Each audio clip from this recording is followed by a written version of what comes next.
Getting married can be a fun and enjoyable occasion. However, a lot of couples that go through the process simply don't have the education or the experience to navigate the waters of the wedding industry, and they make a lot of mistakes along the way. Today, I'm going to give you the top 5 common mistakes that people make and show you how to overcome them.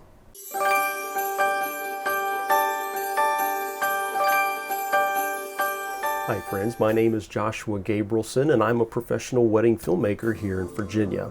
Let's get started, shall we? So the number one thing that couples often make mistakes about here in the Commonwealth is the marriage license, and it has to do with the time frame. The year was 2013 and I remember this vividly. I was filming downtown Roanoke at St. Andrew's Catholic Cathedral Church, and it was a beautiful day. It was great. Everything was going according to plan. The bride was getting ready, the groom was getting ready, everything was just falling into place. And we had the ceremony, we had the reception, except there was one problem. The marriage license had expired. That's right, the couple had gotten the marriage license 61 days before the ceremony. Well, here in Virginia, it's a 60-day limit. So we didn't have any backup plans to do. We were freaking out. We didn't know what was going on. And the decision was made, just have the wedding, have the reception, and then come back Monday, and then they will do the ceremony once they go back to the court and get a new marriage license. And so that's what happened. The guests enjoyed themselves. Nobody knew what was going on other than the bride and the groom and the father and maybe a couple of other vendors and guests. However, everything went without a hitch. It was such a great day, and they weren't actually married. It was kind of a heartbreak, really. So the couple had to go back to the court system Monday in downtown Roanoke. They were able to file for a new marriage license. They went right over to the church. It was super simple, and they asked me to come and film the real ceremony, and it was just, the bride, the groom, the father, and a couple of family members. So my recommendation to you is make sure that you have the marriage license within 60 days of your actual ceremony. Otherwise, you're going to have to go and apply for it again. The next big mistake that people tend to make is that they micromanage wedding vendors, specifically photographers and videographers like myself. And this is what I mean. When you're at the wedding, you are going to have a fun time, you're going to be enjoying friends and family, and the last thing you need to do is nitpick at photographers and videographers about making sure that they have all these different shots.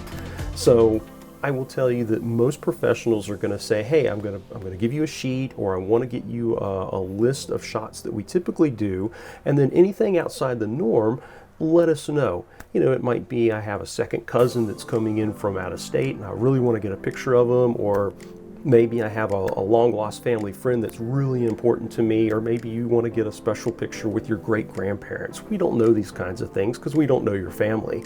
However, that's a little different than what I'm talking about. What I mean is during the process of the ceremony and the reception, you are constantly nitpicking at what we are trying to do, and that is capture your day and encapsulate your memories for your wedding day. If you do everything ahead of time and you have good communication with the photographer and the videographer, and you just leave us be for the most part, you're going to have a great experience. You're not going to have to worry, and you're going to have awesome products at the end, being the photos and the video. The next biggest mistake is very common, and it happens to just about all vendors out there, and it has to do with the wedding contracts that you sign. A lot of times couples don't skim over the contracts and they don't read the fine print, and then when the wedding or reception happens, they're either saying, well, hey, I thought we ordered this with the catering, or if it's after the fact, they might say, hey, I thought we were getting these pictures of the family because all the family's here, and we didn't have that in the lineup. Or they might say, hey, I didn't get a video clip of the dog that was there because it was my friend's dog. Well, we don't know these kinds of things, and if it's not specified in the contract, chances are we're not going to do it. So you want to make sure that the contract is very thorough. You want to make sure that you have a signed copy of the contract, and it specifies details. It specifies we're going to be there for this long, we're going to capture these things. If there's an addendum, make sure it's in writing. It could be that you want us there more than 10 hours. Maybe you want us there for 12. And yeah, maybe there's a price difference, but it needs to be notated in the actual contract. I've seen a lot of times couples will come back to me and they'll say, hey, where's my reception footage? Or hey, I thought we were getting a feature film. Well, the reality is that you didn't check the box on the form and you didn't pay for it, so I'm not going to do it. You know, the same thing happens to all of us. Trust me, it's a common misconception, and a lot of people are just so excited for the venue or the florist or the videographer or the officiant or just whatever the case may be. They just sign and they don't really read the contract.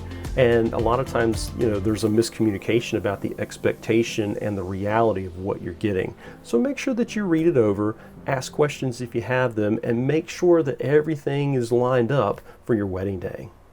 The next common mistake, believe it or not, has to do with your RSVP card. And I see this more times than none, let me tell you. For example, if you're going to have a wedding with 100 guests, of course 100 guests aren't always going to show. Typically it's about 75 to 80% that do. However, if your RSVP card doesn't have anything about plus ones and bringing children and bringing friends, chances are you're going to have a problem. I remember doing a wedding back in 2015 where this exact thing happened. So the couple had 125 guests and they wound up having about 150 total because some of the people were bringing plus ones and then the plus ones were bringing their kids and so forth and so forth. Well, the problem was this. It wasn't that the venue couldn't accommodate the wedding. It was the fact that the catering was only there for 130 people. Well, there's 20 people that couldn't eat food because it was a plated dinner. It wasn't even a buffet. Even if it was, there probably wouldn't have been enough plates to go around because the couple only ordered for 130. So my recommendation to you is that make sure that your RSVP card has information about having the plus one and bringing family members and children and that sort of thing. And here's another pro tip. If you're going to have, for example, 100 guests, make sure you have a 10% spread on food because you have other people that are there too. You have photographers, videographers, officiants, you know, the catering people, and you're going to want to feed them. You're going to want to take care of them. The other thing is you want to have a little bit extra because somebody might bring a RSVP plus one. You don't know. So it's always a good idea to have a little bit of a spread, and you know, it's better to have a little bit of extra food to take with you than none at all. And that works for plated as well as buffet. So the next two mistakes kind of go hand in hand, and here's the first of the two. It has to do with food. Right, I know. There's a lot of people that go into the bridal prep area and they don't have any food and they're there for hours.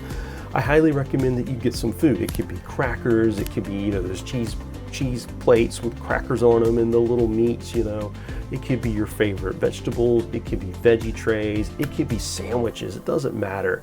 My point is make sure you have some bottled water or some soda and have some food that people can snack on because you're going to be doing bridal and groom prep for several hours. And that brings me to my other point. A lot of couples make the mistake of not having enough time to get ready.